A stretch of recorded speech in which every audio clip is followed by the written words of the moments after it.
Saya masih ingat hari pertama saya pindah ke kamar kos baru. Awalnya, saya pikir ini cuma cermin biasa. Tapi sejak saya bercermin di situ, saya mulai lihat hal-hal yang tidak seharusnya ada.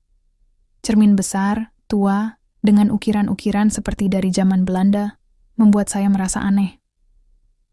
Pemilik kos bilang bahwa cermin itu sudah di situ dari dulu dan tidak boleh dipindahkan.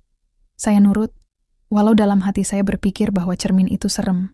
Malam pertama, saya lihat bayangan saya di cermin tersenyum, padahal saya lagi ngedumel karena wifi lemot. Saya langsung lempar bantal ke cermin, tapi yang mantul bukan bayangan bantal, melainkan tangan saya sendiri yang kayak mau keluar dari dalam cermin. Saya pikir saya halu, mungkin kecapekan. Tapi setiap malam, saya mulai dengar bisikan. Jangan pergi. Aku suka kamu di sini. Saya kunci cermin pakai kain. Tapi besok pagi kainnya jatuh. Dan ada tulisan kabut. Selamat pagi sayang. Mulai saat itu, saya berusaha kabur tiap malam. Nginap di rumah teman. Tidur di masjid. Bahkan sempat tidur di musala SPBU. Tapi anehnya, kemanapun saya pergi, saya lihat bayangan cermin itu. Di kaca mobil, kaca helm, bahkan di sendok warteg. Yang paling horor adalah saat saya bangun tidur dan nemu foto saya dalam figura, tapi yang duduk di sebelah saya adalah versi saya dari dalam cermin. Mukanya lebih pucat, tapi lebih cantik, dan senyumnya kayak tahu semua rahasia hidup saya. Saya merasa terganggu dan tidak tahu apa yang harus saya lakukan. Akhirnya saya memutuskan untuk meminta bantuan dari beberapa orang, termasuk ustaz, paranormal, dan tukang kaca.